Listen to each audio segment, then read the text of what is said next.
Muito bom dia a você que acompanha o Canal Rural nessa manhã de sábado. Seja bem-vindo ao Estúdio Rural. Hoje o nosso papo é sobre irrigação. Vamos conhecer um pouco mais sobre o potencial da irrigação, especialmente aqui em Mato Grosso, mas vamos tratar sobre esse tema também a nível mundial, com uma referência mundial nesse tema, que é o professor Christopher Hill, que está aqui conosco, que está visitando Mato Grosso. E, claro, a gente aproveitou a oportunidade para trazê-lo aqui no Estúdio Rural. Professor, seja bem-vindo mais uma vez aqui a Mato Grosso. Obrigado por participar aqui do Estúdio Rural. Como é que o senhor está? Tudo bem? Estou bem, muito obrigado pelo convite e essa oportunidade de conversar e um pouco sobre irrigação e a potência que o Brasil tem nessa área. Quando eu falei que o professor é uma das referências mundiais nesse assunto, né, não é brincadeira, é um professor, inclusive, na Universidade de Nebraska, e a gente vai falar sobre o estado do Nebraska também nos Estados Unidos, que é uma referência também, né, quando a gente fala em irrigação, e tem muito para ensinar, inclusive, aqui, né, para trazer, dividir esse conhecimento conosco aqui no estado do Mato Grosso e também em outros estados brasileiros. Sim, o Nebraska conseguiu chegar num ponto onde está irrigando 3,5 milhões de hectares sustentavelmente, né, com o uso de água subterrânea dos aquíferos e muito pela governança que eu posso explicar depois, né, a governança, o sistema de governança público-privada que existe no estado, que tem funcionado e tem mantido a sustentabilidade, né, de tudo. Hoje o Nebraska nos Estados Unidos é o estado que mais irriga? Sim, juntamente com a Califórnia. Os dois ficam disputando. Uhum. Como que é feito? Vamos já falar sobre essa governança, gestão das águas. Como que é feita essa parceria, né? E quanto se ganha com esse trabalho conjunto? Olha, o sistema Nebraska começou como a maior parte do oeste americano, né, desviando águas de rio em canais e irrigando por gravidade, né, sulcos. E com a invenção do pivô central, na década de 50, houve uma explosão, né,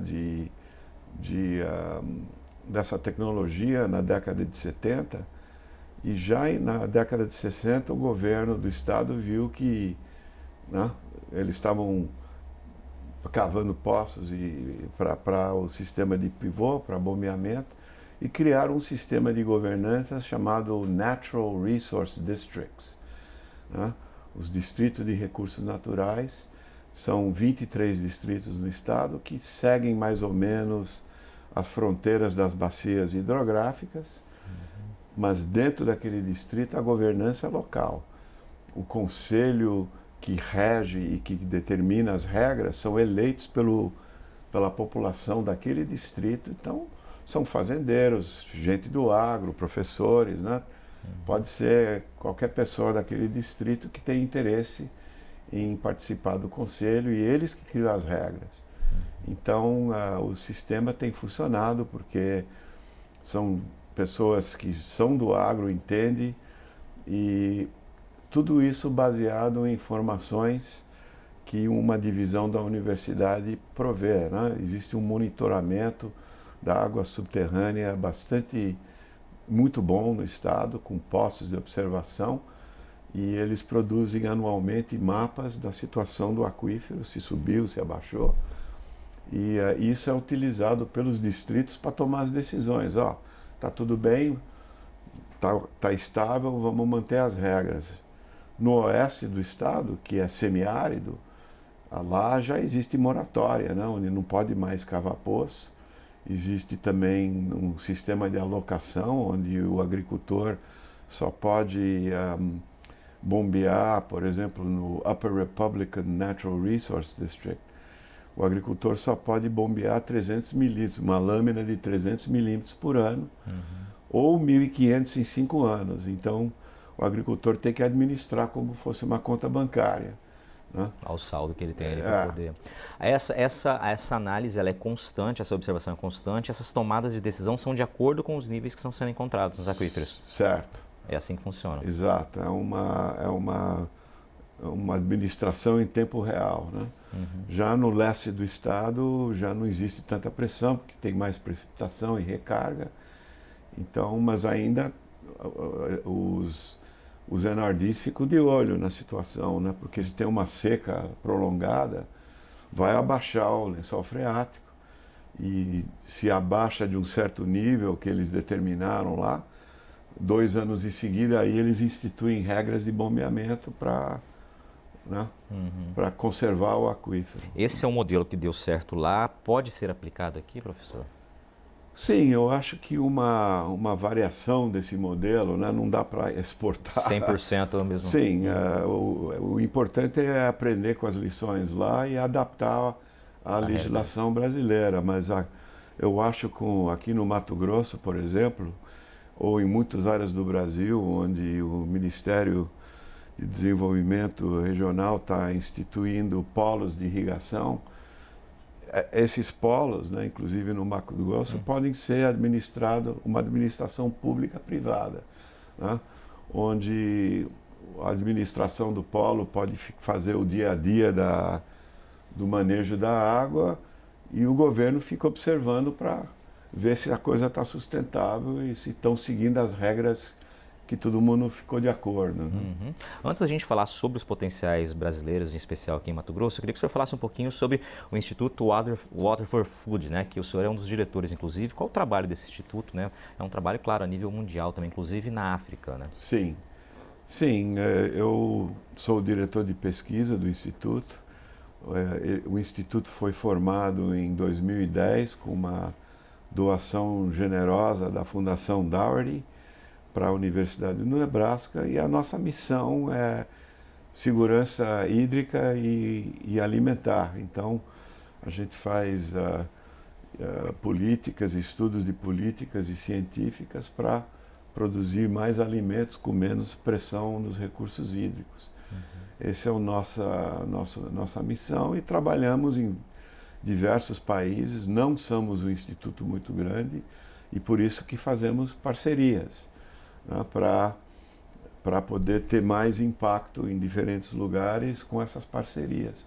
Banco Mundial, FAO, universidades brasileiras, como a Federal de Viçosa, como a Exalc em São Paulo, a Federal de Rio Grande do Sul, a USP, exemplos aqui no Brasil, e outras universidades em outros países, e iniciativa privada também. Temos parcerias para testar tecnologia em diferentes lugares, ou usar tecnologia em prol da missão, né? De produzir mais alimentos. Me traz um exemplo, professor, por exemplo, do trabalho de vocês na África. Né? Eu queria um exemplo para a gente ilustrar esse trabalho. Na África, o nosso diretor de políticas, né, o Nick Brozovic, tem um projeto com a agricultura familiar, né, onde estamos ajudando eles a instituir técnicas simples, mas que podem ajudar eles a produzirem mais, né, armazenar água da chuva, usar bombas simples para bombear, para irrigação ou gotejamento. E agora, recentemente, ganhamos um projeto de 40 milhões de dólares da USAID, né, para fazer um trabalho de irrigação para o pequeno agricultor em diferentes países do mundo. Então, esse é um projeto novo que está começando e estamos muito animados, né, porque nossa missão é fazer diferença, ajudar. Pode ser o pequeno ou o grande agricultor. O importante é produzir mais alimentos. Né? Pois é, quando o senhor falou em missão, veio logo à mente, né, a nossa missão que temos de conseguir abastecer, continuar alimentando o mundo, dada uma população que não para de aumentar. Né? E esse é um desafio muito grande. A irrigação, sem dúvida, é um dos caminhos aí que pode garantir, de fato, que a gente consiga atender esse objetivo. Com certeza, com certeza. A irrigação no mundo, eu acho que, se não me falha a memória, é uma porcentagem, 20%, vamos dizer, da produção mundial é irrigada, mas ela produz 45% dos alimentos. Né? Então, ela realmente potencializa a produção e garante a produção. Né? Num estado como Mato Grosso, por exemplo, onde já estamos... Nossos parceiros da Federal de Viçosa fizeram um estudo, né? e já se observa que o começo da época de chuvosa, né, que tipicamente era no começo de outubro, tem, né, Retardado um pouco, né? retardado 2 ou 3 semanas, né? E isso afeta depois o milho safrinha, né? Porque quando sai a soja não dá tempo, né, mais. Então a irrigação pode garantir que se plante na hora. Se tiver um veranico, irriga. Se produz mais, né? Se pode adensar um pouco o número de plantas por hectare e aumenta a produção e garante a produção com o potencial de uma terceira safra, né, na época seca, né? Mas isso tem que ser estudado, né, com cuidado, e é o que nós estamos fazendo juntamente com a Profir e a Federal de Viçosa aqui no Mato Grosso. É exatamente o tema que a gente vai falar daqui a pouquinho no próximo bloco. Você continue com a gente, o bate-papo está super interessante, adquirindo conhecimento aqui com o professor Christopher Neal. Daqui a pouquinho a gente volta, segue com a gente aqui no Canal Rural. Estamos de volta, esse é o Estúdio Rural, hoje recebendo o professor Christopher Neal, que é da Universidade de Nebraska, nos Estados Unidos, e também diretor de pesquisa no Instituto Water for Food, né? Ele já trouxe um pouquinho aqui do trabalho que é feito lá nos Estados Unidos e terminou deixando uma bola para a gente aqui, que é justamente a parceria, né? O trabalho conjunto entre a Aprofir aqui de Mato Grosso, a Universidade Federal de Viçosa e também a Universidade de Nebraska, justamente para entender, né, o potencial da agricultura irrigada aqui em Mato Grosso, ou seja, quanto a gente pode ainda expandir e expandir com segurança, que foi o termo que o senhor utilizou, inclusive, né? Preciso muito estudo para que essa expansão seja feita de segurança e com segurança é o trabalho que está sendo feito agora, né, professor? Sim, estamos iniciando um projeto, né, com a SEDEC, o governo do estado, e é justamente para estudar nos polos existentes. Isso é muito importante. O governo entende que intensificando a agricultura nas áreas existentes, né, diminui a pressão de corte e expansão no ecossistema amazônico e no cerrado, garante a produção e aumenta a produção. Então, esse é o objetivo. E, claro, cada bacia hidrográfica tem que ser analisada, que ela é diferente, né? Tem múltiplos usos de água. Bacias não só uso da agricultura, tem o ecossistema, né? Tem municípios, né? Áreas urbanas, industriais. Então, cada bacia tem que ser analisada, tanto a água subterrânea, como a água dos rios, né? A vazão, a hidrologia, para ver o potencial, quanta área poderia ser irrigada sustentavelmente. O senhor trouxe já no bloco anterior a informação de que estudos da Universidade de Viçosa mostram, né, que há um retardamento no início das chuvas aqui em Mato Grosso. O volume tende a ser o mesmo, mas com encurtamento e o entardamento, e fica mais tarde a vinda dessas chuvas. Isso pode trazer, claro, consequências aí no nosso potencial produtivo, a exemplo do milho safrinha que o senhor mencionou. Ou seja, é fundamental que a gente de fato conheça esse potencial e possa aproveitá-lo justamente para garantir o que a gente já produz e potencializar o nosso resultado, né, como o senhor mencionou, podendo aí, quem sabe, produzir até 3 safras em muitas realidades aqui em Mato Grosso. Esse trabalho nos polos, como o senhor mencionou, já indicam as pesquisas preliminares, inclusive feitas pelo Ministério da Agricultura e pela Agência Nacional de Águas, a ANA, que a gente tem um potencial muito grande de expandir essa área irrigada aqui em Mato Grosso, né? Quais são os números que vocês têm? Olha, o estudo da ANA com o Ministério da Agricultura indicou que o Mato Grosso tem 4 milhões de hectares, o potencial para irrigar de uma maneira razoavelmente rápida e sustentável, né? Agora a gente tem que aprofundar, né, nas diferentes regiões para ver o que é possível. Esse estudo indicou, e esse estudo também mostra os números para o Brasil inteiro, né? O Brasil tem um potencial tremendo de irrigação. E os outros estados estão se interessando também, né? Paraná, São Paulo, também já vieram fazer visita para o Nebraska para conhecer como se faz lá. Então, em Mato Grosso, temos bastante água, em certas épocas do ano, o que tem que ser feito é essa análise para ver o que é possível e aonde. Uhum. 4 milhões de hectares de áreas possíveis rapidamente, como o senhor disse, né, de agricultura irrigada, claro, fazendo todo o estudo necessário. É um número infinitamente maior do que os 205 mil aproximadamente que a gente irriga hoje, ou seja, a gente tem muito para crescer. Tem. Agora, juntamente com isso, é importante ressaltar que o outro lado da equação é energia, né? Você não pode ter agricultura irrigada sem energia, porque você vai ter que bombear, o pivô também precisa de um pouco de energia, então, e o sistema de transporte para escoar os grãos, né? Uhum. Então, são outras duas pernas da equação, né? Uhum. Que são importantes, né? Pois é, e esses são problemas que a gente precisa resolver mesmo, né? A falta de energia para atender a essa demanda crescente é uma realidade aqui em Mato Grosso, não é uma novidade, né? Mas é uma realidade que tem incomodado muito o setor, né? E preocupado realmente, inclusive a própria Profir quanto a isso. E a questão logística que a gente sabe que realmente, né, a gente tem uma carência ainda muito grande de melhorar e assim a gente espera.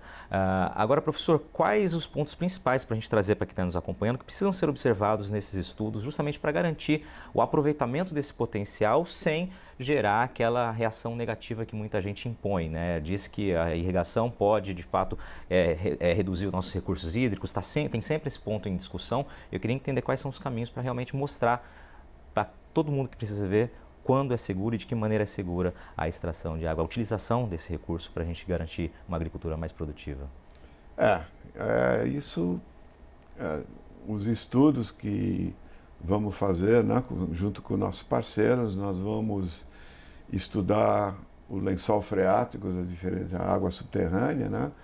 Tem que buscar informações de poços existentes, tem que fazer uma modelagem do aquífero, né, com modelos existentes, mas precisando de dados. Nós fizemos um estudo similar no oeste da Bahia, junto lá, em vez da Profir, Araíba, né, mas também com o Federal de Viçosa e de Rio de Janeiro. E mostramos, então, com essa modelagem, onde que era possível aumentar o bombeamento do aquífero para suprir, né, para irrigação. Então tem que olhar a recarga, né, como que funciona, que época do ano recarga, e como essa água subterrânea é conectada com a vazão base do rio, né? Então você não pode ficar bombeando e secar o leito do rio, né? Então isso é um problema que já houve no Nebraska. Então tudo isso tem que ser analisado, né, para determinar quanto que pode se produzir sustentavelmente. E outra parte importante é o manejo, né? Não adianta você dar um brinquedo novo ao agricultor, né, para usar uma tecnologia super, sem ensinar como usar ela corretamente, porque no final pode ter o efeito contrário, né? Então a extensão rural, então por isso que eu me animo com os polos de irrigação, porque dentro dessa estrutura pode ter um setor de educação, né, para o agricultor aprender como manejar a água do pivô corretamente, como aproveitar a água da chuva ao máximo e como aplicar os fertilizantes, né? E aprender com as lições do Nebraska, né? O Nebraska tem um problema sério de nitratos, né, por lixiviação dos fertilizantes, isso por causa de energia barata e fertilizante barato, que já não é mais a realidade, né?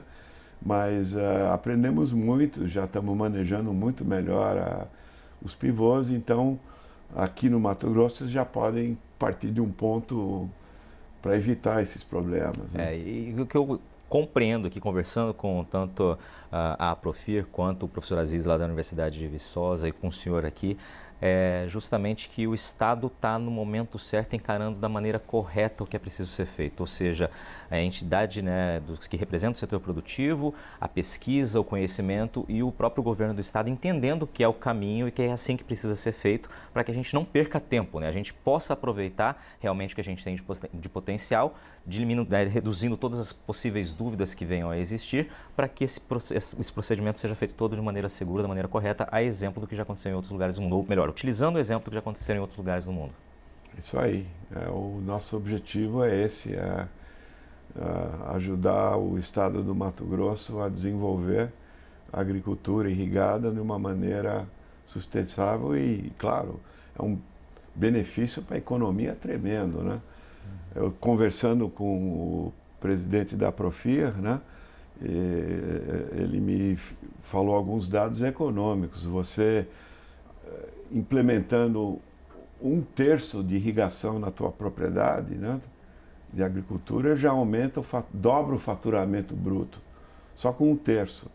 Então, claro, isso tem repercussões em toda a economia, né, na cadeia produtiva, em todos os outros setores que estão ligados à agricultura. Perfeito, professor. Estamos no caminho certo, né? Com conhecimento, com experiência e, de fato, com muita vontade, o que é extremamente importante. Professor, obrigado pela sua presença aqui, né? Vindo direto dos Estados Unidos para fazer uma agenda aqui em Mato Grosso e passando aqui no Canal Rural, nosso estúdio, para bater esse papo com a gente, dividir esse conhecimento. Obrigado, seja sempre muito bem-vindo. Com muito prazer, estamos à disposição. Muito obrigado pela oportunidade. Maravilha. Obrigado a você que nos acompanhou nessa manhã de sábado. Esse foi o Estúdio Rural. Fiquem bem, um ótimo dia, um excelente fim de semana e até o próximo encontro.